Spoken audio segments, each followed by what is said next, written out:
YouTube, it's Al here with Yu-Gi-Oh! Underground, coming at you with a budget and casual-friendly deck profile. I did promise you a Nordic deck, and despite not being able...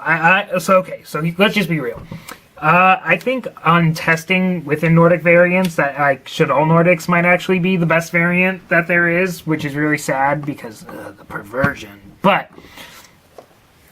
I obviously cannot afford that deck, so the deck I will be presenting you in person is just going to be budget Nordic Tricks deck.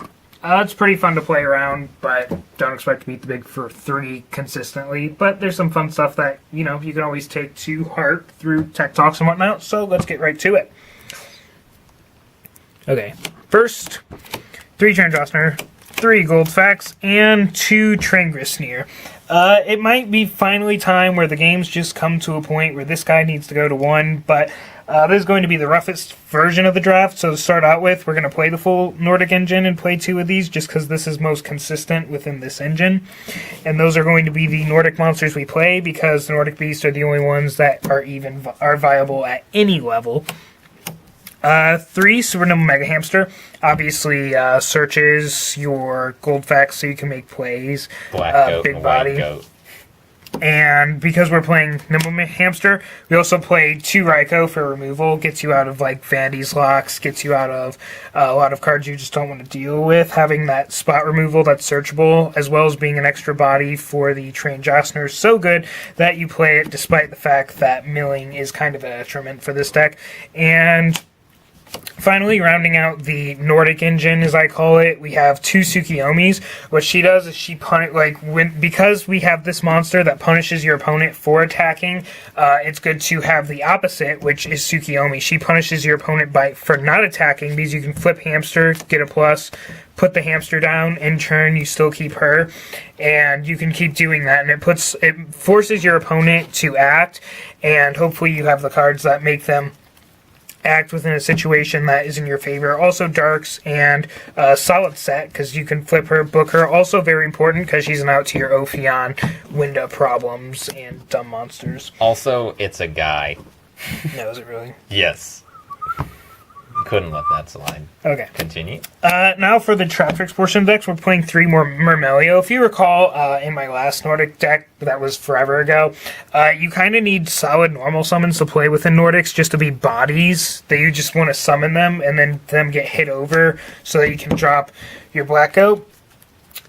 When you want a normal summon that does something productive for you, Mermelio is the most obvious pick at this time in the game, because by normal summoning her, you get a proactive trap card, which is really good, and she will get you going. And finally, rounding out the Traptrix, we're going to play 1 Dianaya. Just 1. I was trying to play around with Pot of Dichotomies, but the card's really hard to get off because the majority of your engine's Beast, which means even when you resolve it, you're still only putting back 1 piece of your engine, which is just not worth losing your battle phase for that turn. Especially with how far the game's progressed, so she's pretty much just for you to hold till the end game, summon her, get this, pop, and then summon an Emerald, and then put yourself back in the game if you need to be back in the game. Or have Last Stand sort of exceed when the game state is simplified. And finally, someone else who likes simplified game states, BLS, the Granddaddy. Now for the spells, we are going to be playing this for the January list, so we're going to play Regeki. Just kind of a throwback to the old school. It's good because you can set up your defensive line and nuke your opponent's board and get yourself the clearing that rogue decks sometimes need to get that damage in. This could come out, but in the roughest stages, it's pretty solid to test. Also helps you get out of vanities, which can be a problem for this deck. And Snatch Steal, because card's too good. Next, rounding that out, we're going to play 3 MSTs, because it's kind of mandatory this format, and 2 Pod Dichotomy, that's the bad one. Duality for consistency. And rounding out the deck, that brings us to the traps. We have 3 Nordic Rhoda. Obviously chainable, so if they try to blind MST, you can chain this for a plus. I don't know who blind MSTs right now. They usually wait for emptiness, but it could happen. And just very good, because it manipulates where you stand. It deceives your opponent as to where you are in the game. You commit this to the board, and they think you have board advantage instead of hand advantage, which is quite different in this deck. So, very fun to play around with. Because of pretty much Burning Abyss, we're going to be playing 3 trap stuns in this version, just so that we can kind of be more aggressive and get the openings that we need in order to clear out traps and simplify the game state to one where we can actually be productive in. Other option was wiretap, but people aren't really playing wiretaps, so there's not really a reason not to play trap stun when it shuts off all their traps, as opposed to wiretrap that just shuts off one right now. And now for the good traps, we've Solemn Warning, Compulsory Evacuation Device, and Bottomless. These are just cards that are good right now. And because we are playing the 3 Myrmelio, also the reason we're not playing Soul Charge or Burst Rebirth is that we're going to be playing 3 Time-Space Trap Holes. This allows you to bounce anything summoned from the extra deck back into the extra deck, which robs your opponent of the ability to get that monster's floating effect. And you can just blow out Quillhorfs by putting everything that they're attempting to Pendulum Summon back into their deck. And this card's just really good to steal games with, and it runs you a price of about $8 to $10 right now, which is really cheap. So playing around with this as opposed to like your $30 Vandy's Emptiness is just something that budget players are going to have to probably do for the time being. And rounding out the traps, we have D-Prison, just because everything kind of floats and I wanted to test one. And because the way that Nordic, these cards like these 5 cards are kind of clunky to draw, I always play the deck at 42, so rounding out the last 2 cards is going to be 2 Mirror Force. Now, I know I say that Mirror Force is a terrible card. You know that Mirror Force is a terrible card, but the point in playing Mirror Force in this deck isn't to try to get the 1-up on your opponent. The point of playing Mirror Force in this deck is actually just to end your opponent's battle phase. Because there's so many monsters right now, you can drop this Black Goat and he can be overwhelmed pretty easily sometimes by just the sheer amount of monsters that like Quillhort can put on the board. So sometimes you just need the Mirror Force to just stop every attacking monster in their tracks. And that's the card to do it.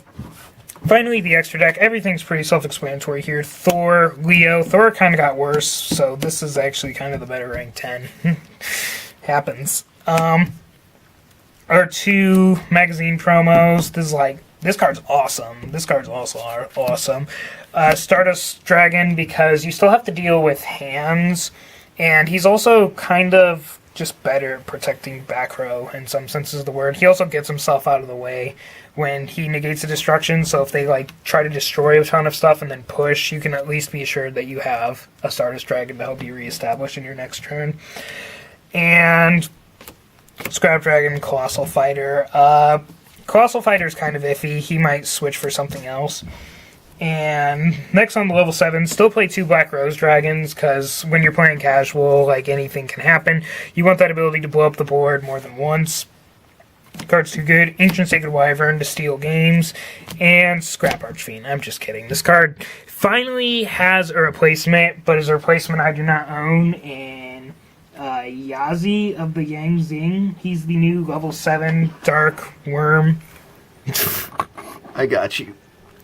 And basically, you sacrifice 100 attack for him, what you gain is the ability to not be targeted and the extra dark for BLS, which actually makes BLS rather consistent, even though we dropped a lot of dark monsters from the deck. Because you can't target Yazi, that means he goes to the graveyard more often than not, which means that you're always set up for your BLS there. So, Yazi's a fantastic card, even though you do not get the benefit of playing Yang Zing in him, in this version at least.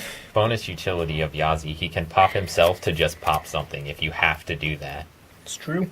Digesto Emerald to kind of get your engine going, and the other rank 4s, Exiton, because if you need it, you need it.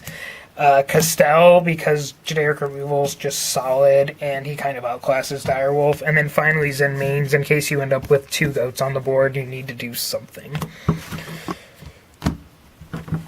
So that is all from you guys. I finally delivered. It's kind of a budget version, not really maybe the best version of Nordics you could play. All Nordics are crazy. You can like drop this, get a light tuner, make the polymerization and stuff. I don't know.